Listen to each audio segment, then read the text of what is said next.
Mis queridos amigos, estamos en una edición más en Detona, en el programa de Lo que no saben de. Hoy en la noche nos toca a Juan José Rodríguez Prats. Vamos a platicar con él y a compartir cuáles han sido sus experiencias de vida, pero sobre todo algunos casos o algunas facetas de su vida que no han sido muy conocidas, porque como ustedes saben, pues Juan José tiene una expresión muy interesante.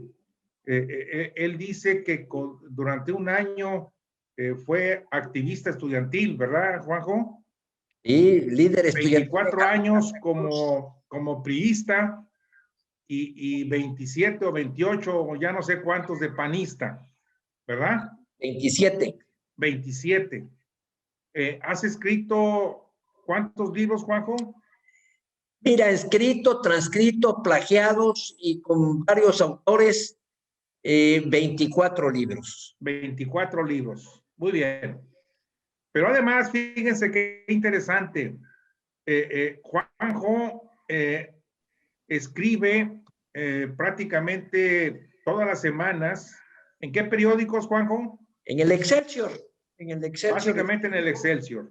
Básicamente, y hago comentarios por radio, pues 2 o 3 veces por semana. Y doy conferencias, ahora pues ya vía Zoom. Y como empecé a llevar la contabilidad desde que ingresé al PAN, ya rebasé las 2,000 conferencias como panista. ¿Has sido diputado cuántas veces, Juanjo? 3 veces y una vez senador, como dijera el paisano tuyo, Juan José Hinojosa, qué impudicia. Muy bien. Oye, Juanjo, alguien que me preguntó hoy en la mañana, y la pregunta me pareció muy interesante y por eso la quiero compartir contigo. ¿Cuál es la razón por la que te gusta tanto a ti la cuestión ideológica?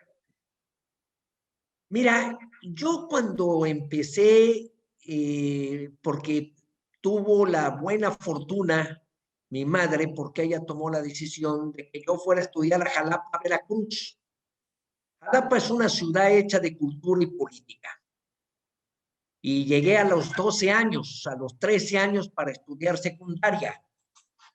Y ahí empecé porque se anunció unos cursos de oratoria. Y empecé a llevar cursos de oratoria y a participar en los concursos de oratoria. Mi primer participación fue a los 13 años en una muy desafortunada intervención porque me había yo hecho mi discurso sobre un tema que yo conocía muy bien, la biografía de Napoleón. Pero al ver el público me puse tan nervioso que comencé diciendo, tenía yo una voz muy delgada y además no había yo crecido, no había yo estirado, entonces estaba yo entre los barrotes de la tribuna. Y entonces empecé diciendo, Napoleón nació en Bonaparte, lo cual ocasionó una tremenda carcajada de todo el público, cosa que yo no percibía a qué se debía la carcajada.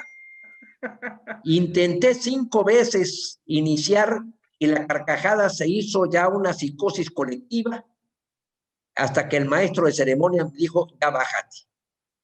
Entonces me entró un trauma terrible y empecé a participar y empecé a esmerarme y la oratoria me llevó a seguir profundizando y nunca tuve duda de mi vocación política. En mi familia había varios políticos, sobre unos tíos míos, hermanos de mi mamá.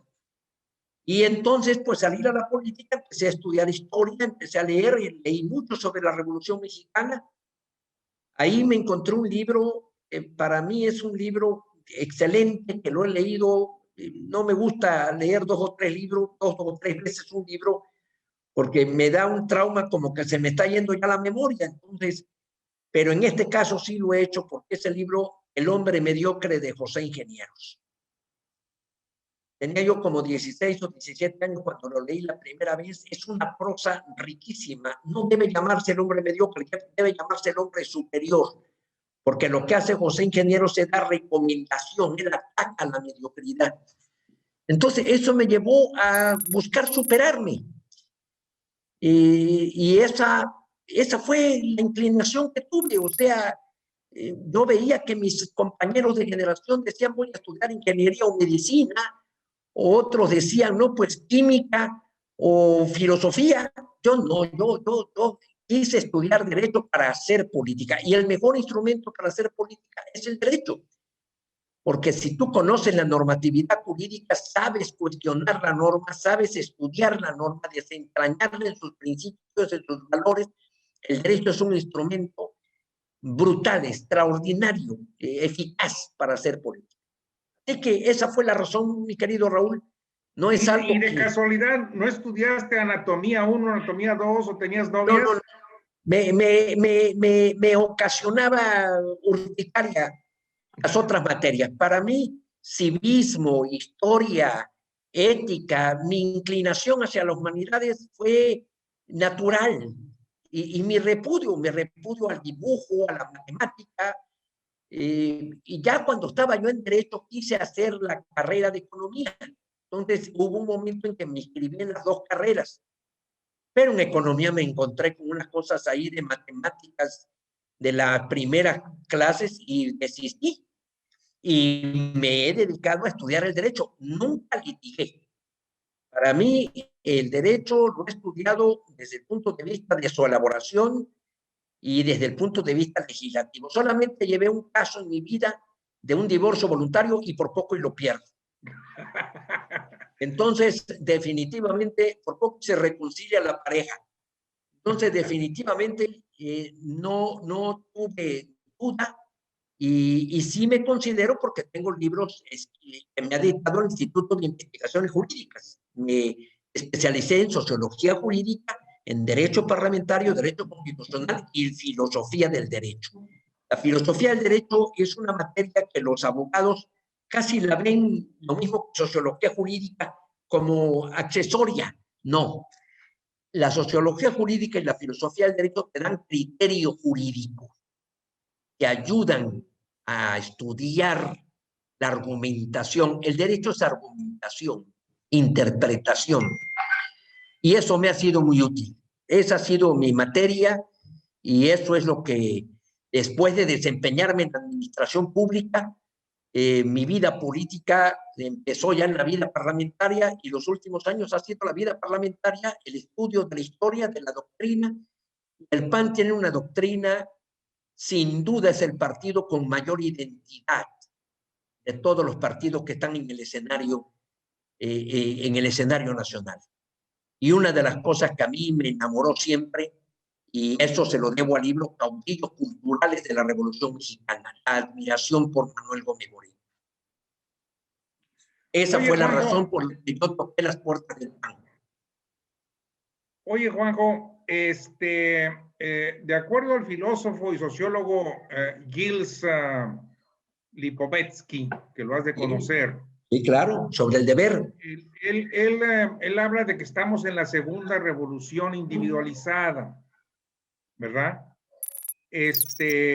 Lo cual se caracteriza por la pérdida de las ideologías. ¿Tú crees que es cierto esto? ¿Tú qué piensas? Porque, y máximo ahora que estamos en esta etapa preelectoral todavía, pues por lo visto, mucha gente que se está postulando a diversos puestos, pues ya no tiene ideología, se cambia de un partido a otro. ¿Tú qué piensas? ¿Coincides con Lipovetsky o cuál es tu tesis? Coincido con Lipovetsky, coincido con otros autores. Esto hace ya un poco menos de un siglo, pero Raymond Aron, que fue uno de los grandes pensadores del siglo XX, para mí hay tres grandes pensadores del siglo XX: Karl Popper, Isaiah Berlin y Raymond Aron. Son los padres del pensamiento liberal, del pensamiento en contra de las ideologías, porque la ideología liberal es la menos ideología de todas. Pero mira, yo a veces con estos autores que hablan de los parteaguas, de los nuevos paradigmas, yo creo que hay una gran continuidad en la historia. Porque si tú ves, por ejemplo, la historia de Roma, que bien lo decía Napoleón, la historia de Roma es la historia del mundo, ahí te encuentras cosas riquísimas. en contra de las ideologías. Séneca, por ejemplo, o Salustio, en contra de las ideologías, en contra del pensamiento de Aristóteles. Por eso la pintura de Rafael, en donde Platón tiene el dedo hacia arriba y Aristóteles tiene el dedo hacia abajo, ahí está el romanticismo, las ideas de las cavernas que hablaba Platón, y Aristóteles la realidad. Entonces, yo sí no coincido en esos autores que hablan de nueva época. No, para mí la maestra de la política es la historia. En el caso de México, nuestra historia está cargada de mitos, está cargada de ciertas fantasías. Por ejemplo, para mí, el 8 de noviembre del 2019 debimos haber celebrado los 500 años del nacimiento de la nación mexicana. Porque cuando se dan un abrazo Moctezuma y Hernán Cortés, ahí a su lado está Malitzin y Jerónimo de Aguilar. Gracias a esos dos personajes se estableció una comunicación entre dos culturas totalmente diferentes. Jerónimo de Aguilar hablaba España y maya, y la Malinche hablaba maya y náhuatl. Entonces se estableció la comunicación. Hernán Cortés conquista México con la palabra, no con la espada. Esto es fundamental, como conspira contra los aztecas. Y ahí también está Fray Bartolomé de Olmedo, que es el principio de la evangelización. Entonces, ahí está el origen del mestizaje. Cuando mi paisano, Andrés Manuel López Obrador, habla de que los españoles deben pedir perdón porque vinieron a terminar con el paraíso, como si el mundo prehispánico fuera el paraíso, y nos sometieron a 300 años de esclavitud. Esto no es cierto. Ese es un trauma de origen. Eso de que nos pidan perdón, lo único que refleja es que tenemos una personalidad mutilada. Con un cierto la tiene él, perdóname, la tiene él. O la tiene él, estoy de acuerdo. La tiene él. Pero también... Porque además en aquella época no era México, digo, era un entorno radicalmente distinto, ¿verdad? Pero bueno, a ver, Juanjo, permíteme ubicarnos un poquito y avanzar en el tiempo y en lo que estamos viviendo. De acuerdo a tu experiencia y de acuerdo a lo que me estás diciendo, entonces para ti, ¿cuáles son los valores que prevalecen el día de hoy? Mira, el pensador más fecundo en la historia de México, sobre todo en su etapa más reciente, es Octavio Paz. Y Octavio Paz dice que trasladamos unas mentiras, pero para mí las ideas más claras, que efectivamente son importadas, son las ideas de la Ilustración. La segunda parte del siglo XVIII, o sea, de 1748, que es el espíritu de las leyes de Montesquieu. Después vino los enciclopedistas de Lambert y Diderot, que empezaron con la enciclopedia en 1751, el contrato social en 1766, la riqueza de las naciones, 1776, de Adam Smith, la Declaración de los Derechos del Hombre, la Constitución norteamericana, un discurso extraordinario de Manuel Kant hacia la paz perpetua. Esos documentos, esas ideas, ahí está la idea clásica, ahí está lo que sigue para mí siendo vigente.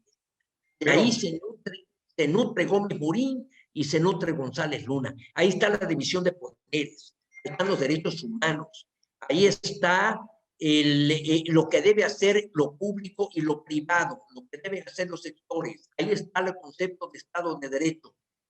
No.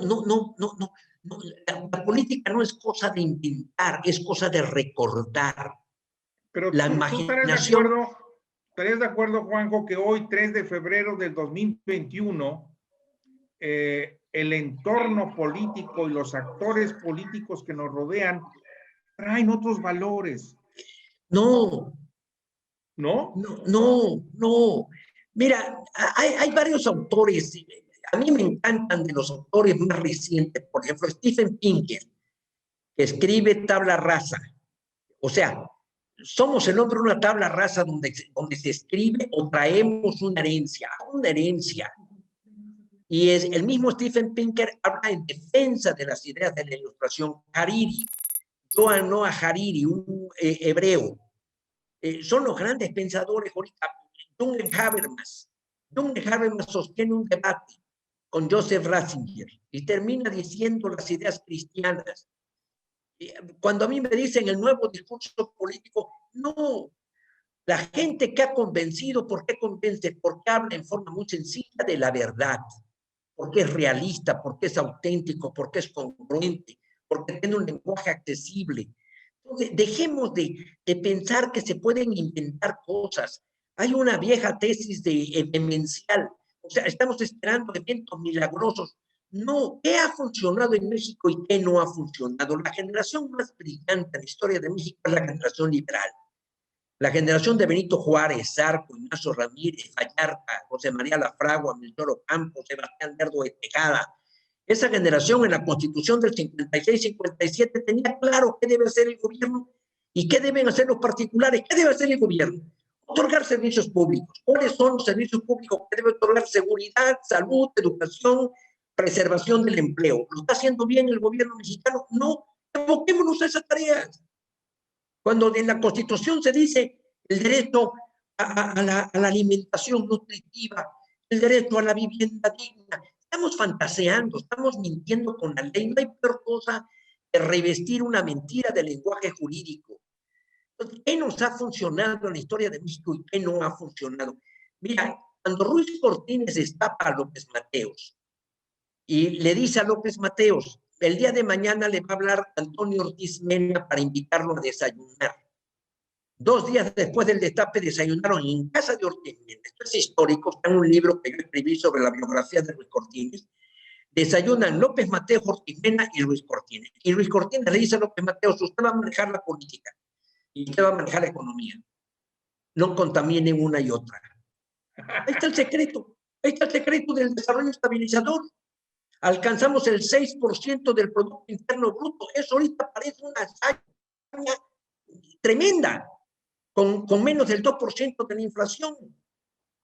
Y cuando López Mateos le dijo a Ortiz Mena, ¿por qué no se declara usted presidente de la Junta de Gobierno del Banco de México?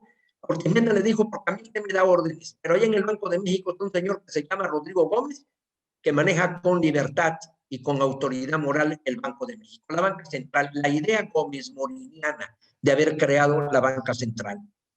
Y lo que Mateos decía en su campaña cuando le decían, usted hay que hacer esto, eso no me lo autoriza el secretario de Hacienda. Fíjate nada más. Entonces, oye, Juanjo, perdón que te interrumpa. Antes de entrar a temas de la actualidad, ¿cómo conociste a López Obrador? ¿De veras ustedes son paisanos? ¿Se han visto como paisanos? O platícame. Mira, nos conocemos hace 40 años, pero donde más se fortaleció la amistad, que duró 6 años, fue cuando contendimos por la gobernatura en el 94. Él pensó que yo era un instrumento para quitarle votos, porque yo me postulaba por un partido que en Tabasco sigue teniendo una fuerza marginal. En Tabasco es el estado menos panista de la República. Entonces la gente se preguntaba, ¿qué hace Juan José? Que yo ya había sido secretario de gobierno, ya había sido diputado federal, había sido delegado en Venustiano Carranza. ¿Qué hace postulándose por el PAN? Todo el mundo corría la red de Andrés Manuel. Y yo quise abrir una brecha. Entonces Andrés Manuel escribe un libro que se llama Entre la historia y la esperanza. Y dice que al principio él me vio como un peligro de que le quería yo quitar votos. Y después dice, pero Juan José demostró ser un candidato preparado. Estoy citando literalmente, página 154. Un político preparado, un polemista, pero sobre todo un hombre íntegro. Eso él lo escribe. Porque a mí se me intenta convencer de que yo le levante la mano a Roberto Madrazo. Y yo digo, Roberto Madrazo tuvo un gasto desbordado. Y convencí a Andrés Manuel para que lo denunciáramos como un juicio político. Andrés Manuel me dijo que yo declinara y que él me postulaba al municipio del centro, cosa que yo me negué. Yo dije, eso yo no se lo puedo hacer al PAN, de decirle, nos vemos por Tamafría, aquí me ofrecen otro cargo. Ah, ya era mañoso desde entonces. Desde entonces. Él me dijo, declina a mi favor y yo te hago candidato a presidente municipal del centro. Y todavía el 1 de enero del 2019 Me lo encontré en la toma de posesión de Adán Augusto, el actual gobernador de Tabasco. Y ahí se volteó y le dijo a Beatriz Gutiérrez Müller, este hombre es chocolate, este hombre es cacao, este hombre vale. Este es un hombre íntegro. Ahí están varios testigos. Te lo digo porque tú me hiciste la pregunta. Y me dijo, ¿qué estás haciendo? Le digo, leo, escribo, quiero escribir tu biografía, pero con lo malo me va a salir muy voluminoso. Y entonces me dijo, déjate de teoría y vamos a la acción. Y me salió una respuesta, Raúl, de la que me siento muy honrado. Acción Nacional. Entonces, a mí me invitó, cuando yo renuncio al PRI, que renuncié porque no me hicieron senador, porque así como hemos renunciado al PRI. Andrés Manuel renuncia al PRI porque no lo hicieron presidente municipal de Macuspana. Entonces, durante 6 años fuimos grandes amigos, Andrés Manuel y yo. Yo llegué a comer varias veces en su casa, atendidos por una extraordinaria mujer, que fue Rocío Beltrán.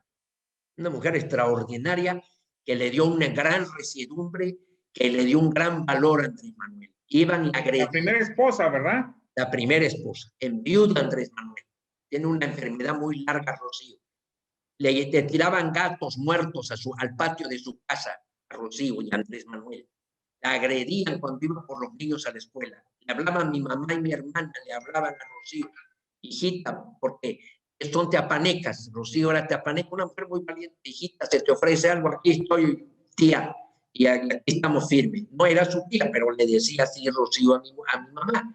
Entonces, todo eso yo lo viví con Andrés Manuel, me enfrenté con él cuando yo fui secretario de gobierno de Manuel Gurría, del gobierno interino, después de la renuncia de Salvador Nemi, que lo hace Salinas de Gortari y detona el liderazgo de Andrés Manuel. Yo te podría describir los padrinos de Andrés Manuel. ¿Por qué? Porque una gente tan descalificada fue ascendiendo. ¿Quiénes son los responsables? Uno de ellos fue Salinas. Cuando le pide la renuncia a Nemi, se detona el liderazgo de Andrés Manuel, cuando empieza a recorrer todo Tabasco a decirle a la gente que no paguen luz. Por eso, en Tabasco hay 200,000 usuarios que cayeron en mora y que ahora se les está dispensando toda esa deuda. Es Andrés Manuel que creó ese problema. Entonces, después de que el 94 tuvimos esa cercanía y denunciamos a Andrés Manuel en el juicio político, avanzó en la Cámara de Diputados cuando yo fui diputado en el 97, ahí andábamos estrechos de amistad. En el 2000, cuando se postula Fox, ahí tuvimos una discusión. Nos discrepamos y se acabó la amistad. Un día me dijo Vicente Fox, háblame de tus paisanos, de Andrés Manuel y de Roberto Madrazo, y le dije, es muy fácil ser amigo de ellos. A todos hay que decirle que sí. Andrés Manuel, es muy fácil ser amigo de él, tú tienes que decir a todos que sí. En el momento que tú le dices, esto que me estás diciendo lo voy a pensar, ahí se acabó la amistad. Andrés Manuel no tiene amigos ni tiene gente que le hable de tú a tú. Él tiene subordinados, él tiene subalternos. O sea, entonces, tiene una personalidad egocéntrica. Totalmente autoritario y cerrado y dogmático y fanático. ¿Y ese es producto del entorno en el que vivió en la juventud o se le formó después? ¿Tú qué crees? Mira, la personalidad es algo muy complejo. Como dice la Biblia, el hombre es confuso y ondulante. Veto a saber, el problema de Andrés Manuel es de personalidad. Andrés Manuel no seguía por ideas, seguía por instinto, tiene un gran instinto en el poder y su virtud fundamental es el denuedo. Es un hombre que durante 20 años nadie en la historia de México ha recorrido el territorio nacional como Andrés Manuel. Nadie ha platicado con tanta gente, nadie ha recibido el mensaje de rencor y de odio que él transmite, porque eso es lo que transmite. Es el viejo discurso populista denunciado desde Roma. Te digo, pero yo ¿tú crees que este hombre tiene ideología? Tiene complejos, tiene un ego terrible, pero lo dibuja con ideología.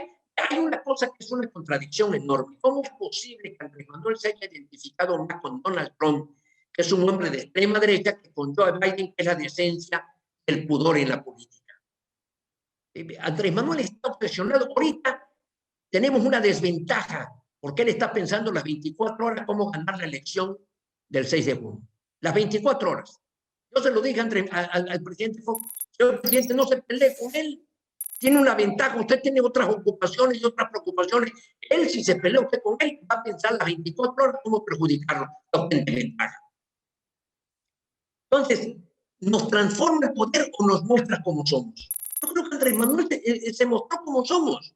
Por eso yo empecé a guardar una distancia. Yo desde esa discusión en el 2000, ahí ya cada quien siguió su camino y me agrada mucho porque yo sé en reuniones que se expresa bien de mí, que me respeta. Hay mucha gente que me ha dicho, ¿por qué no te le acercas? Porque no puedo acercarme. ¿Cómo me voy a acercar si no tenemos ninguna afinidad de pensamiento, de ideología? Yo no voy a ir a someterme. Ahí están todos mis artículos del Excelsior que estoy considerado, salió una lista donde él señala en una lista, en una de sus mañaneras, ahí está mi nombre, de los que han perseverado en señalar de sus fallas. Y yo, sinceramente, me duele mucho que un paisano mío esté siendo el protagonista de una tragedia. Nadie se ha esmerado más en la historia de México que Andrés Manuel para llegar a un cargo público. Y nadie ha cometido tantos errores al haber arribado al cargo público. Porfirio Juanjo, tienes una responsabilidad muy seria, ¿eh? Llegar a la Cámara de Diputados el 6 de junio, ¿eh? Que si desde hace 3 años lo intenté. Hace 3 años me mandaron al lugar 10, ahora voy en el lugar 10 de la representación proporcional y fui por un distrito en Chiapas, el 4º distrito, porque yo tengo doble nacionalidad, nací en Chiapas, pero mi familia es tabasqueña, yo soy más tabasqueño, fui candidato a gobernador en Tabasco, ahora voy por Tabasco, voy en el lugar 10. Y voy a contender también de mayoría para levantar la votación del PAN en el 6º distrito.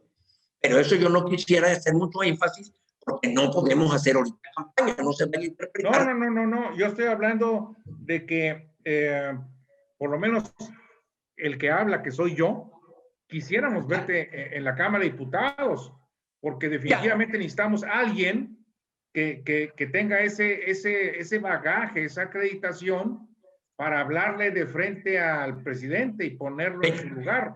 Pero además para superar un trauma. En los 15 años que yo fui legislador, nada más tuve 541 intervenciones en tribuna. Yo quisiera cuando menos llegar... Tan poquitas. Sí, yo quisiera llegar cuando menos a las 600. Digo, ya de 500... entonces, y participé en los mejores debates. El trabajo parlamentario no es hacer iniciativas. Yo no sé por qué a alguien se le ocurrió que las asambleas hagan leyes. Las asambleas no sirven para hacer leyes. Dicen que un dromedario era un caballo antes de entrar a una comisión. Lo despedazaron en la comisión. O sea, imagínate un caballo precioso, ¿verdad? Entra a una comisión y sale un dromedario, con jorobas y con todo. Entonces, las asambleas sirven para controlar el poder. El primer político que surge en la humanidad es alguien que agarró un palo, una piedra y digo, aquí mando yo. Ese es el primer político. Y ahí está el antecedente del poder ejecutivo. Cuando ese señor agarró ese palo y esa piedra, con toda certeza 4 o 5 dijeron, ¿y este loco qué le pasa? Ese es el antecedente del poder legislativo. Vamos a frenar a este con poder. Ese es el origen del poder legislativo, de la asamblea parlamentaria, la deliberación. Y unos viejitos... Ahorita que hablando del poder, Juan. Sí. ¿Tú crees que en verdad México está en este momento en un peligro de entrar a una dictadura o al centralismo del poder de un solo hombre? México está en un peligro tremendo de caer en un gran desorden. Lo que tenemos es un gran desorden. Lo que tenemos es un resquebrajamiento del Estado de Derecho. Lo que tenemos es el desmantelamiento del Estado en sus instituciones. Ese es el mayor peligro. Ve la confrontación de los gobernadores con el presidente. Andrés Manuel, lo suyo es el pleito. Ese es lo suyo. El principio político fundamental es tratar a los demás como te gustaría que te traten a ti. Andrés Manuel trata a los demás mal. Por eso no se puede quejar de cuando hay agresiones a su persona.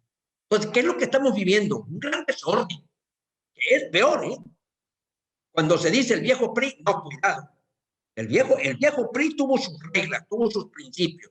Cualquier gabinete del viejo PRI es superior al gabinete de Andrés Manuel. Ahora, Andrés Manuel llega gracias al viejo PRI. Andrés Manuel llega por las reformas que hizo el PRI y el PAN, el PRIAN. Él era presidente del PRI en el estado de Tabasco. como yo también lo fui. Ahí estamos los dos en una galería de los presidentes del PRI. Yo fui a los 27 años, él fue después. En 1983 él fue presidente del PRI. Andrés Manuel nunca hubiera sido presidente por dedazo. Jamás un presidente del siglo pasado priista lo hubiera designado. No encaja, porque los presidentes del PRI designaban sucesor con cierto ejercicio y cierta responsabilidad. O sea, ¿por qué llegó Andrés Manuel? Por la reforma que hizo el PRI y el PAN. ¿Quién fue el que se sentó con Salinas a hacer la reforma? Álvarez. Con Diego y con Castillo Plazas hicieron las reformas que permitieron la transición y vino la alternancia en el 2000, por eso ganó Vicente Fox. Entonces, Andrés Manuel no sabe dar las gracias, no sabe reconocer que otras gentes lo ayudaron. Él es el único autor, el único arquitecto de su destino. Él llegó por su propio esfuerzo, llegó porque se hicieron las reformas, llegó porque hubo una transición. Dejamos atrás al partido hegemónico y al presidencialismo exacerbado, pero no arribamos a la democracia. Yo te puedo decir, por ejemplo, gabinetes, secretarios de Hacienda.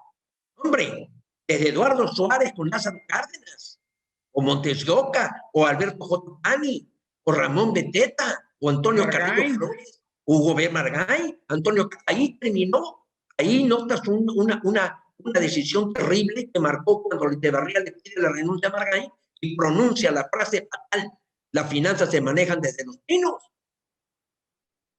Y López Portillo, que entró como secretario de Hacienda, dijo: haga lo que quiera porque yo quiero ser candidato.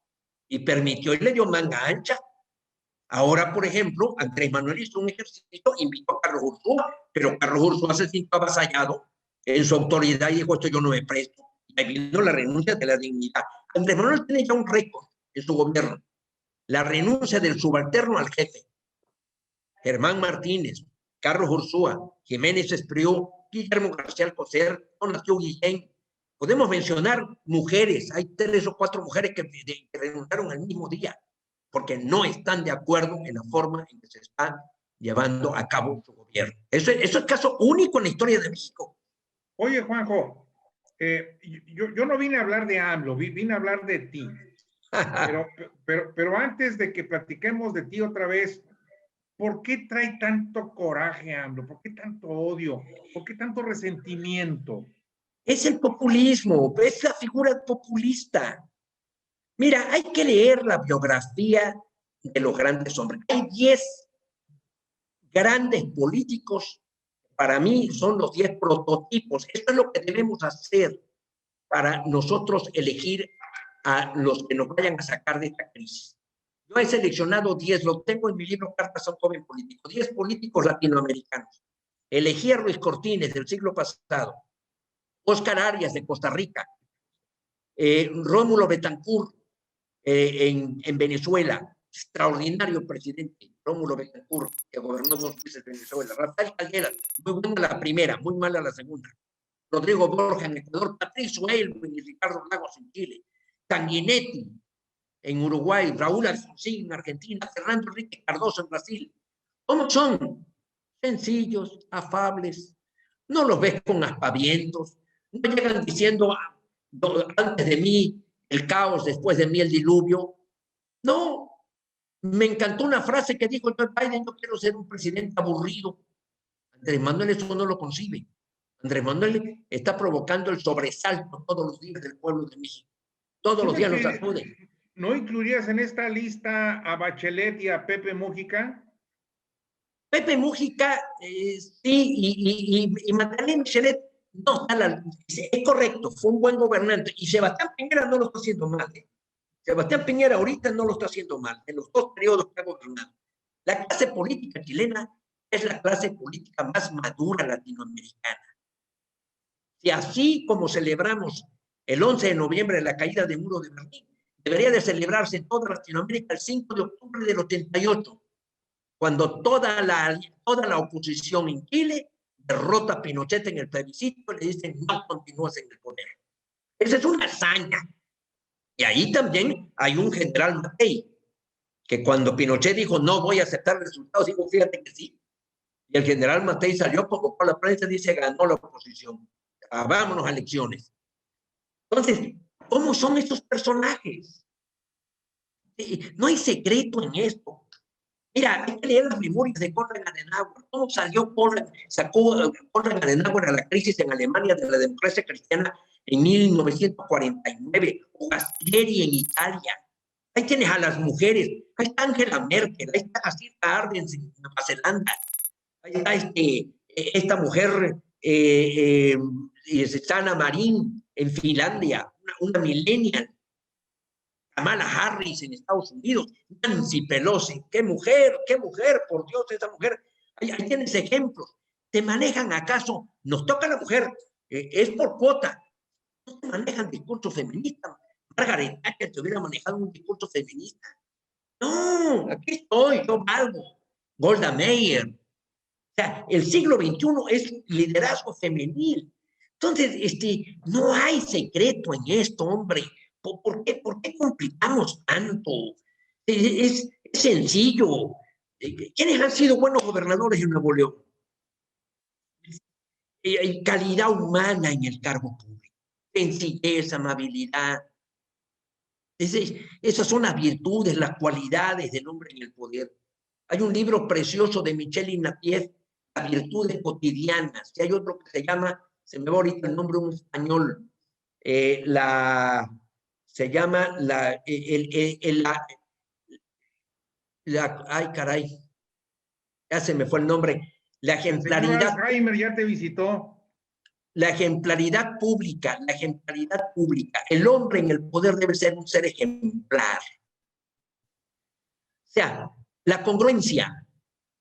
Mira, Fray Bartolomé de las Casas, te estoy hablando de 1537, escribió un libro que se llama De la forma de acercar a los pueblos a la religión verdadera. Había un pueblo en Guatemala que no le hacía el honor a su nombre, Verapaz, el pueblo de Verapaz, eran violentos, terribles.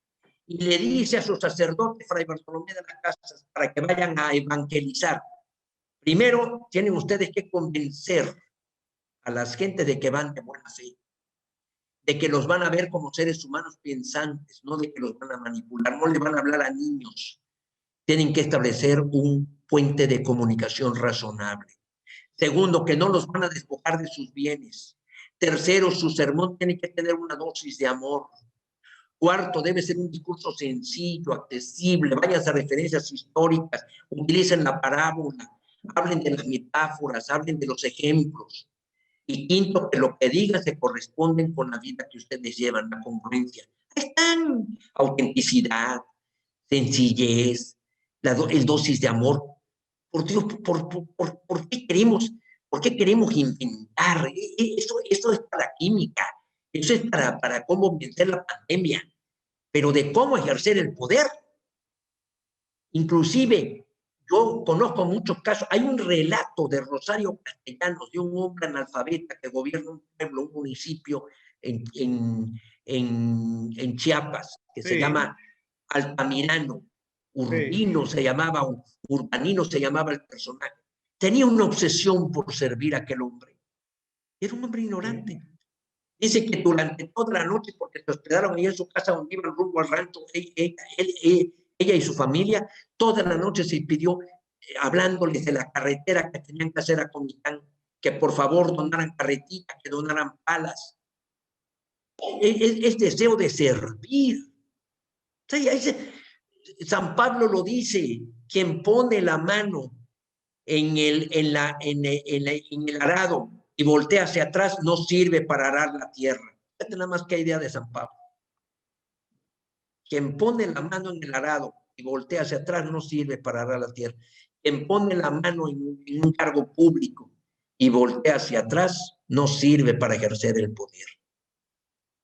Oye, Juanjo, creo que ya hemos platicado tú y yo mucho. ¿Qué te parece si invitamos a la audiencia a que te hagan preguntas? ¿Cómo la ves? Pues hombre, encantado, ¿Sí? si me permiten. Por aquí estaba mi amigo Humberto Treviño. Humberto Treviño Landois. Exactamente. Sí, sí, Humberto, si puedes activar tu micrófono y tu pantalla, por favor. Y creo que también está aquí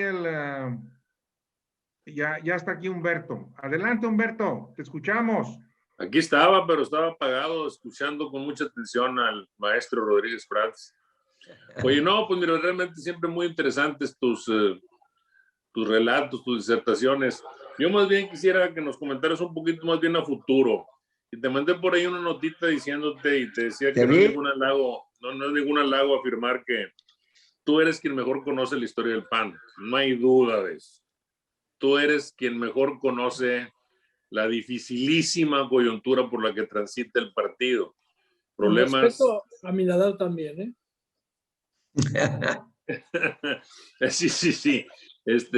Y muy graves los problemas que estamos transitando.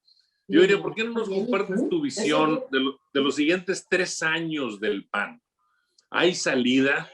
¿Cuál es el escenario? ¿Qué habría que hacer? Tú sabes, y lo has platicado, que soy muy escéptico de esto.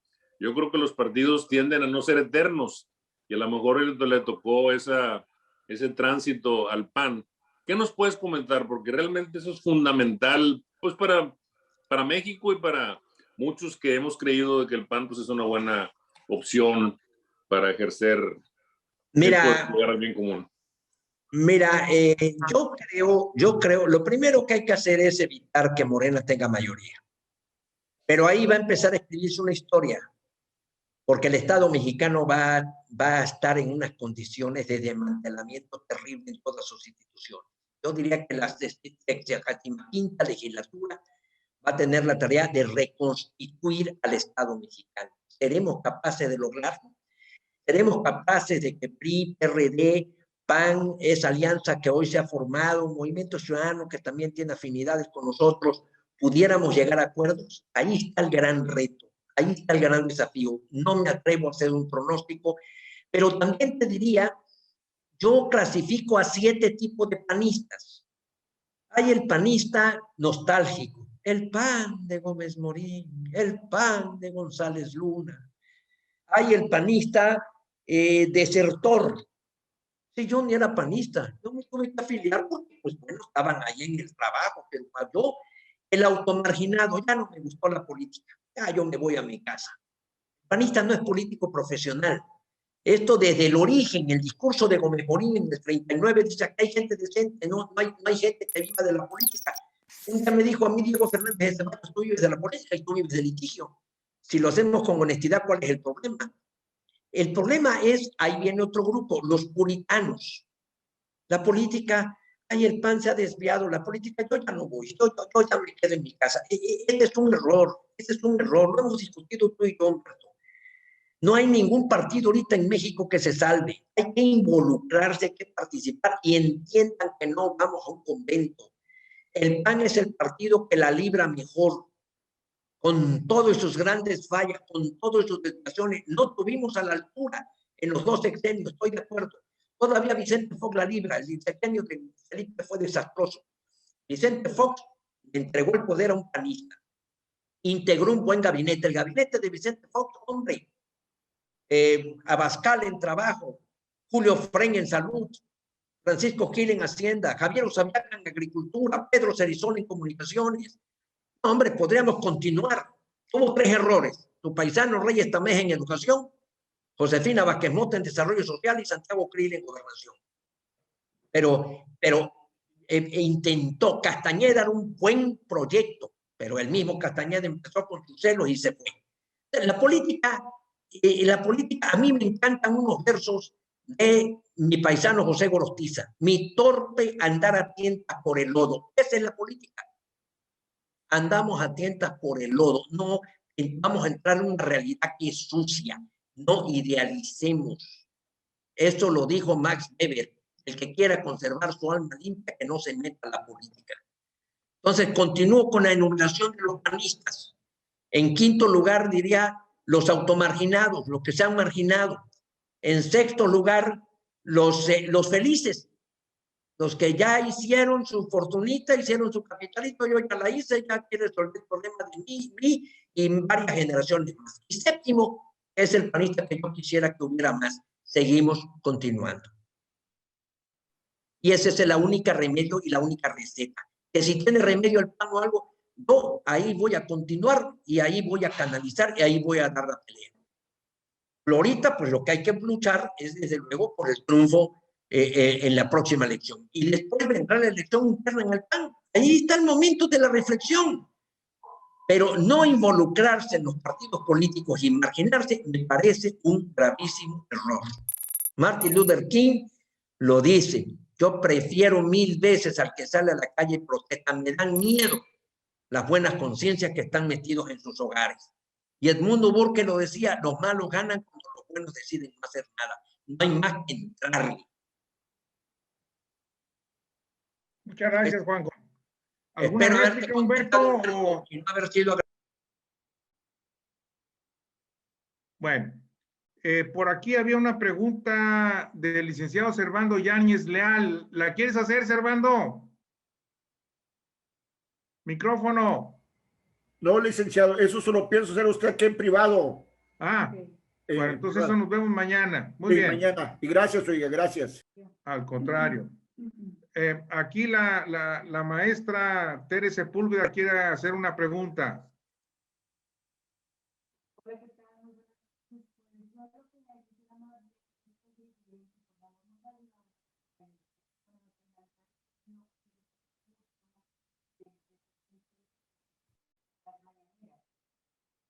No se oye, ¿eh?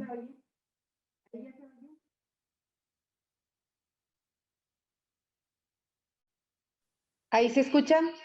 Sí, ahora sí. Ok. Bueno, pues prácticamente lo que yo quiero preguntar es, no es una pregunta, es una petición. Si nos pudiera ayudar a, pues, interpretar esto que es el discurso de las mañaneras, ya que se han centrado mucho en la historia, y si esto de vivir en el pasado nos puede ayudar. Quizás hay algún filósofo por ahí que dice que cuando luchas o cuando hablas del pasado es porque vas a continuar una lucha que merece ser rescatada, porque tenía buenos fines, pero en este caso, estar tanto en el pasado y que ahora, pues me ha tocado ver también que los comentaristas tienden a seguir ese juego del presidente y estar hablando del pasado, y siento como, no prácticamente cortina, pero como que nos desviamos de las cosas que realmente importan. No sé, y las palabras creo que construyen y destruyen. Esas palabras que utiliza el presidente, ya chale, me canso ganso, todo ese lenguaje, si nos pudiera ayudar a interpretar qué es lo que está provocando en el pueblo de México. Mira, en relación a la historia, yo te diría, de las biografías que he leído de los grandes hombres, y creo que he leído las biografías de la mayoría de los grandes políticos, y que hay de todo, y además de luces y sombras, porque somos seres humanos de luces y sombras, y sobre todo en política, lo importante es el saldo final. La palabra es el instrumento de trabajo del político. Entonces, la palabra debe estar respaldada por el honor, debe estar respaldada por la congruencia. Yo, sinceramente, en el caso de Andrés Manuel, yo ya no quisiera que nos ocupe más nuestra atención. Este sexenio ya fracasó. Este sexenio ya es un desastre. No va a haber desarrollo económico en todo el sexenio. Va a incrementar la pobreza. No va a mejorar la relación entre sector público y sector privado. Cuando el sector público y el sector privado no se coordinan, cosas van mal. Entonces, lo que hay que hacer es fortalecer las instituciones que quedan. No puede haber una buena democracia sin un buen parlamento. Los partidos se han olvidado de mandar gente con perfil parlamentario, con gente que sepa defender ideas, con gente que sepa para qué es el parlamento, que repito, no es, las leyes las hacen los grandes juristas, son productos de gabinete. El parlamentario lo que hace es deliberar, debatir, discernir. La democracia es saber discutir. Esto es lo que se dio en Grecia desde el principio, en el Ágora y en el Senado romano. Entonces, eso que hablas de la palabra, rescatemos la dignidad de la palabra. Cuando falla la palabra, falla la política, y entonces surge la violencia. En esto hay mucha literatura, y mucha literatura de los grandes hombres, y repito, no hay secretos, es calidad humana. es bonomía, es generosidad. La política requiere de virtudes. Un hombre sin calidad humana no sirve para hacer política. Por eso la soberbia, la prepotencia, la autosuficiencia, de lo cual son muestra el presidente, que van al fracaso. Entonces ya olvidémonos de Andrés Manuel, las mañaneras. Eso ya, yo ya ni las mañaneras veo. Ya es una, nos tiene atrapados. Esto es precisamente lo que busca el populista. Esto es lo que busca Hugo Chávez, eso es lo que busca Daniel Ortega, esto es lo que busca Fidel Castro. Fidel Castro mantuvo durante décadas al pueblo cubano obsesionado con el embargo del Imperio Americano. Y ahorita me encantó este movimiento que ya surgió de San Isidro, porque el lema de la Revolución Cubana es patria o muerte. O sea, lo consagramos la patria o te sacrificas o te suicidas. Y ahora ese movimiento se dice patria y vida. ¡Ay, Dios! Miren nada más. Qué hermosura con una sola palabra. Patria y vida. Queremos patria y queremos vida. Y queremos vida libre y queremos vida sana.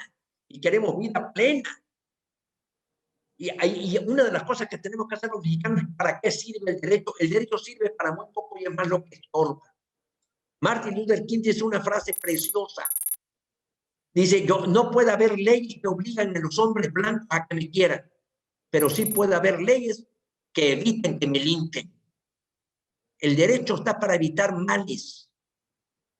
El derecho es producto de la inconformidad con una realidad que queremos cambiar. Entonces, también una de las cosas que hay que ahorita insistir, conservar. Yo soy conservador. ¿Qué es lo que le debemos decir a la gente? Yo te prometo hacer todo lo posible porque conserves la seguridad, porque conserves tu vida, porque conserves tu salud, porque conserves el ambiente de seguridad que debe prevalecer, porque conserves tu empleo. Eso de cambiar. El cambio es una palabra, es la que más se pronuncia en las campañas políticas. ¿Por qué? Porque hay una inconformidad acumulada siempre. La democracia es el sistema de las inconformidades. Entonces, cambio verdadero, cambio profundo, cambio, sí, pues como la gente, pues, hay un gran desorden por el cambio. ¿El cambio de qué? Y después hay una frase que a mí me encanta también de Antonio Caso: no se destruye lo que no se reemplaza. Andrés Manuel está destruyendo instituciones que no se reemplazan. El INSABI no reemplaza al Seguro Popular. ¿Cómo se reemplazó las guarderías cuando se cerraron? ¿Cómo se reemplazó los fideicomisos? Entonces, volviendo a la respuesta de Humberto Treviño, es lo que tenemos que hacer en la próxima legislatura y lo que tenemos que hacer en los partidos políticos, no tan solo me refiero al PAN, todos los partidos políticos, asumir responsablemente tareas, educar a la ciudadanía para la democracia. El problema de México es de cultura política. Cultura política. No se puede hacer política sin ideas. Las ideas trabajan. Si las ideas no trabajaran, estuviéramos viviendo en las cavernas, donde sí funcionan. Los principios sí sirven. Esto es en lo que hay que insistir. Yo insistiré sobre eso. Es un discurso difícil. Es un discurso, pero la próxima contienda debemos hacer un esfuerzo por hacer una contienda de confrontación de ideas. Es lo que tenemos que hacer en la próxima campaña. Confrontación de ideas. A ese terreno tenemos que ver, porque los candidatos de Morena son verdaderamente lejanos, para decirlo amablemente, a lo que es la cultura y las buenas costumbres. Sí. Bueno, aquí, Salvador, ¿ahí se oye? ¿No? Espérame. Parece que aquí quiere Tere Sepúlveda volver a... Ahí está. Bueno, nada más comentar, ¿verdad? De que si les vamos a decir que somos conservadores, como lo menciona, pues hay que reconocer que dentro del adoctrinamiento mañanero ya la palabra está muy desprestigiada. Por eso digo, ¿cuáles son esas palabras que tenemos que decir ahora para construir realmente el México que queremos? Porque pues hay un adoctrinamiento constante de lunes a viernes. Decirle la verdad a la gente. ¿Qué quiero conservar? Decirle la verdad a la gente. Mira, ¿cuál fue el discurso de Joe Biden que tanto emocionó? Porque repercutió todo. ¿Cómo comenzó Joe Biden? Estados Unidos necesita superar su división. A veces decir las cosas obvias es ser elocuente. No le tengamos miedo a eso. Que siga hablando él allá en las mañaneras. No, nosotros vamos con una doctrina. Lo dice, mira, hay un discurso de Manuel Gómez Morín, el único discurso que él pronuncia en la legislatura, en donde él intenta defender infructuosamente su caso en el colegio electoral. Estoy hablando de agosto del 46, y le gritan conservador. Y él dice, no hay nada de malo en ser conservador si lo que se quiere conservar es bueno para México. Yo no quiero conservar nada que dañe a México. Ni la mentira, ni la demagogia, ni la corrupción. Entonces, ¿qué cambiar y qué conservar? Heráclito dijo 500 años antes de Cristo, hace 2500 años, nadie se baña 2 veces en el mismo río, todo fluye. Pero Parménides, unos cuantos años después, le dijo, sí, pero el agua va sobre el mismo cauce. A donde tú vas, ahí te encuentras el río. Y cuando el río se desborda, pues se sale de cauce. Entonces, ¿qué es el hombre? ¿El río que corre o el cauce que conduce al río? Yo creo que ahí está la clave. ¿Qué conservar y qué cambiar? Pero no vamos a conservar la tradición en la familia. No vamos a conservar el largo trayecto que hemos recorrido, tratar de alcanzar la democracia. Ahora todo eso no sirve. Una de las cosas que vi recientemente, otro político chileno, Eduardo Frei, diciendo que una de las cosas es que cuando un gobernante llega, no parte de cero. Cuidado con el gobernante que dice estoy partiendo de cero. No. En el derecho civil hay un precepto. Cuando se asume y se acepta una herencia, se acepta con sus débitos y su patrimonio. Entonces, no le tengamos miedo a las palabras, ni olvidémonos de estar Andrés Manuel está enjaulando al pueblo de México. Olvidémonos hay que romper esa jaula y dejemos hablándolo solo ahí en las mañaneras. Muy bien.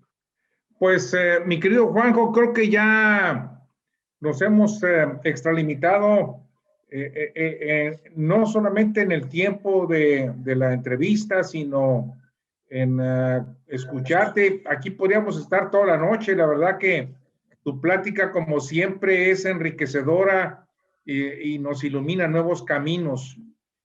Yo creo, Juanjo, que te voy a tener que emplazar de nuevo ahora que andes en campaña para volver a platicar, porque tanto la pregunta de Humberto como de Tere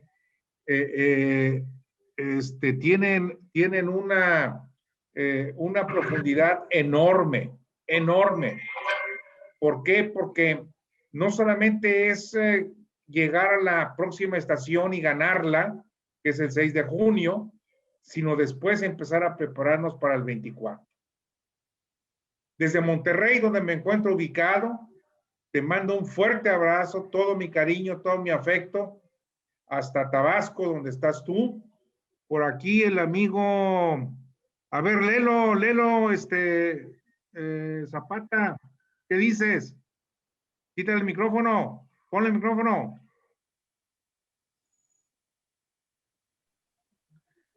Saludo con afecto a Juan José Rodríguez Prat y al anfitrión Raúl Montero Ortega. ¿Es cuánto? Gracias, Zapata, muy amable. Siempre tan innovador, José de Jesús Zapata. Saludos. Muy amable. Mi querido Humberto, mi querida Tere Sepúlveda, mi querido Raúl, nada más termino con un pensamiento que para mí me agrada mucho. Es un pensamiento de Goethe. ¿Quieres saber quién eres? Intenta cumplir tu deber. Precisemos cuál es nuestro deber en nuestra circunstancia, en nuestro mundo político, en nuestra pequeña aldea, cuál es nuestro deber y asumámoslo. Eso es lo importante. La democracia no es el sistema de derechos, es el sistema de deberes. Muy bien. Gracias, mi estimado Juanjo. Un abrazo. Todo el cariño desde acá y lo que te podamos apoyar para que ganes la elección. Serán bienvenidos. Yo me despido desde New Haven, Connecticut, y nos veremos pronto. Ah, ya las de huido. Allá fue a vacunarse. No, está muy lejos para eso. Gracias a todos los que estuvieron Buenas con noches. nosotros en el Zoom. y también en el Facebook Live, que tuvimos una buena audiencia. Fue muy enriquecedor. Y como siempre, Juanjo, te repito, mi abrazo y mi afecto, todo mi cariño. Muchísimas gracias, Raúl. Un abrazo.